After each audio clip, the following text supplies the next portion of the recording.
Best regards, Master Patricio Serrano. My name is Rosa Gonzalez. Our topic to tell about is the study of meaning. This is activity number one, and my group is number two. The Madea Davila Paola, Dominguez Luisa, Espinosa Lorena, and Herrera Andrea.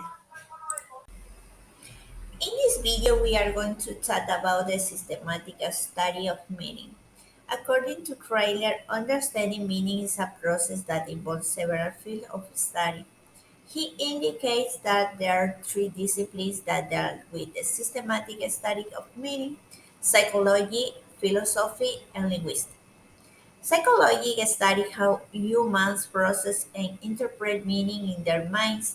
That is how the brain gives meaning to words and symbols. Philosophy, on the other hand, examines what it means for something to mean something. That is, whether it makes sense or whether it really refers to something. It also examines how language relates to truth and reality. For example, the words cat means a small furry animals. Philosophers then ask themselves what is meant for this to mean something.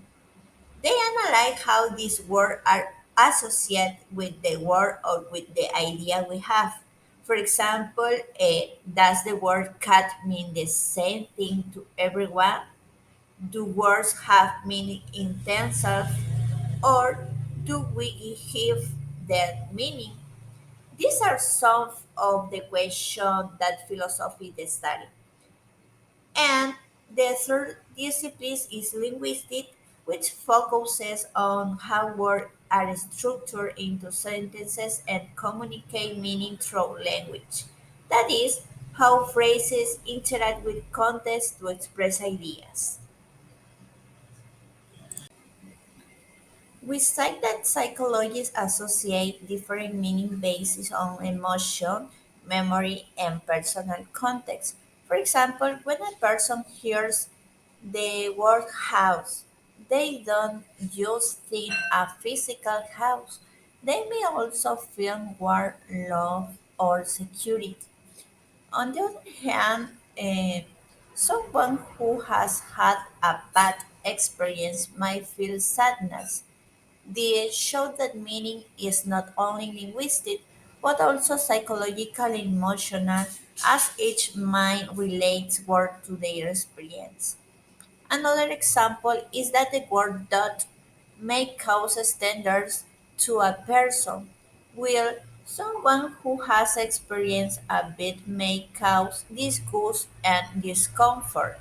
So, in a dictionary, it has the same meaning, but the psychological interpretation changes based on their experience. Now, the philosophy of language examines meaning from an abstract and logical perspective. It asks what is meaning for something to mean and how language relates to truth and reality. For example, a philosopher might analyze the sentence, "The king of France is bald," and ask, does, the, does does that sentence make sense if there is no current kin of friends? This analysis set to understand how words can have meaning even when something isn't real.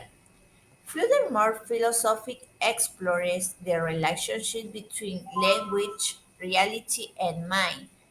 That is how language is reflected or distorted and how humans through construct meaning through language. For example, expressions like time flies are not literally real, but reflect how the human mind uses metaphor to understand abstract concepts. In this case, philosophy examines language, the human mind, and reality.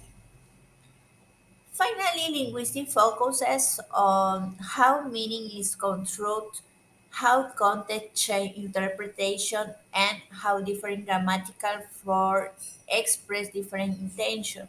For example, if we compare the sentence, Could you open the window? Open the window. At the first glance, the first is a question and the second a command. But in a real conversation but have the same function as asking someone to open the window. But let's talk about when context transforms grammatical form. For example, the interrogative structure is used to sound friendly, while the second is authoritative. In this way, linguistics demonstrate that meaning depends not only on grammar but also on use gauge, intonation, and the speaker intention. Language is flexible and adapt to express an idea in different ways. Linguistic studies how a grammatical form transforms into a communicative functions. Okay, together, these three disciplines teach you that meaning involves understanding how humans think, feel, and communicate. Hi everyone, I'm Paola Davila. I'm going to explain the nature of language according to George Clader. We will see why human language is unique compared to animal communication. Uh, Now, all animals communicate. For example, bees dance, the dolphins whistle, but only humans use the language.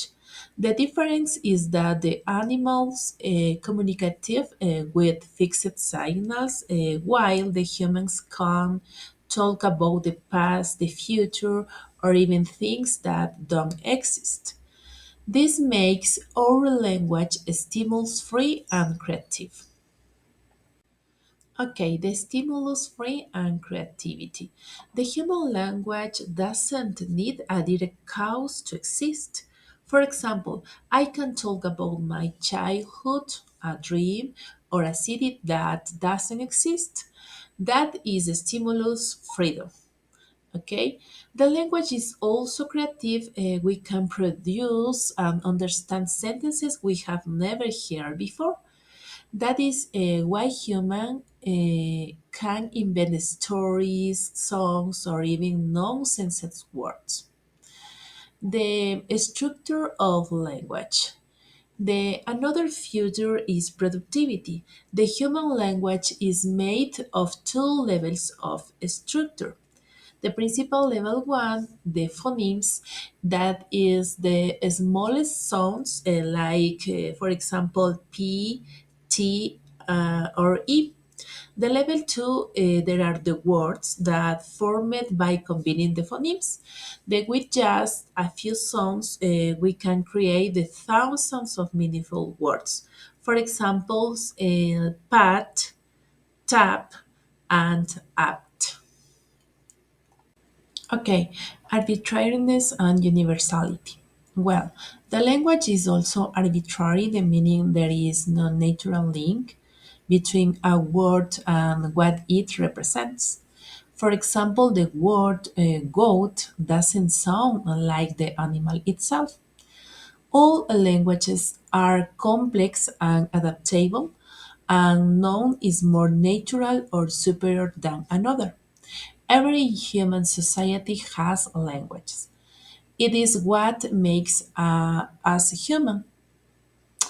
To summarize, the nature of language showed that humans can communicate in a unique, creative, and unlimited way. The language is stimulus free, creative, structured, arbitrary, and universal. Is the most powerful tool that connects our minds to the world.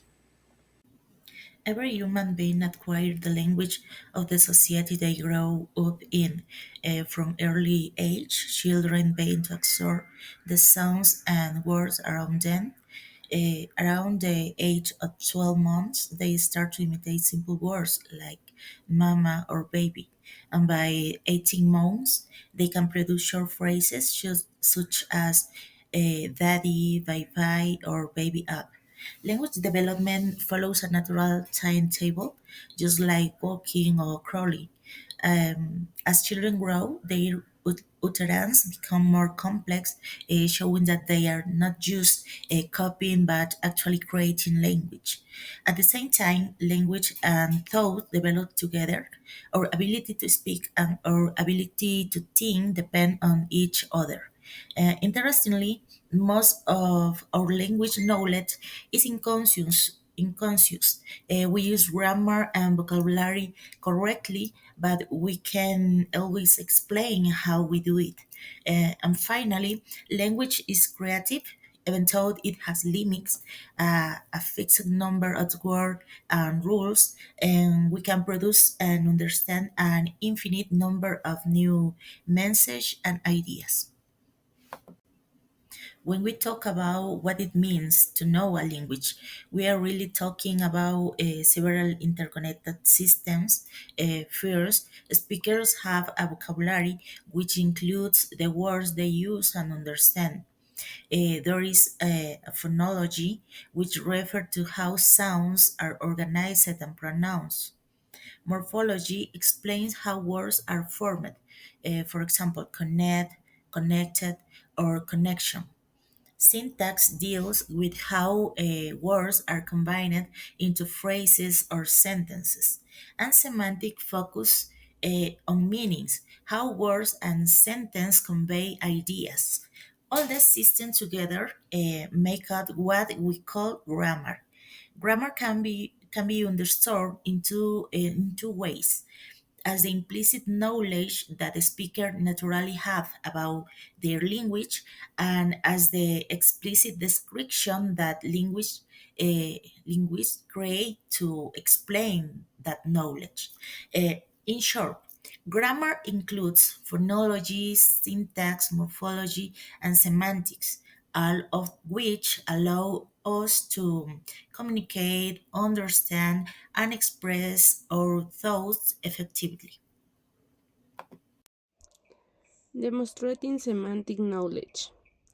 Semantic knowledge refers to our understanding of meaning in language.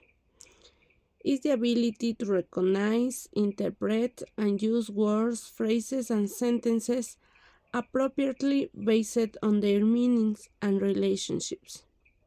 Demonstrating semantic knowledge means showing that we understand what words mean and how they content to each other in context.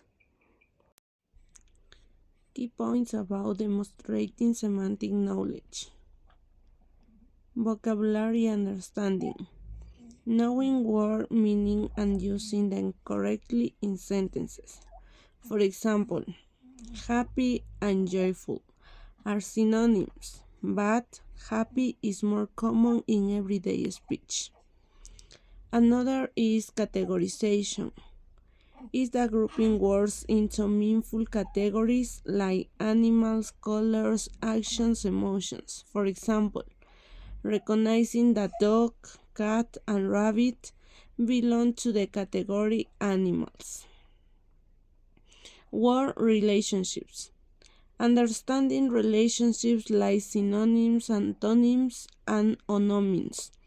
For example, knowing that big and large have similar meanings while big and small are oppositive. Meaning and context. Interpreting words with more than one meaning depending on context. Example, the word bank can mean a financial institution or the side of a river. Figurative language. Understanding idioms, metaphors, and expressions. Example, knowing that it's raining cats and dogs means it's raining heavily, not literally animals falling from the sky. Sentence and text meaning. Comprehending and producing sentences that make sense in context. Example, knowing that the boy kicked the ball is logical, but the ball kicked the boy changed the meaning entirely. Thank you.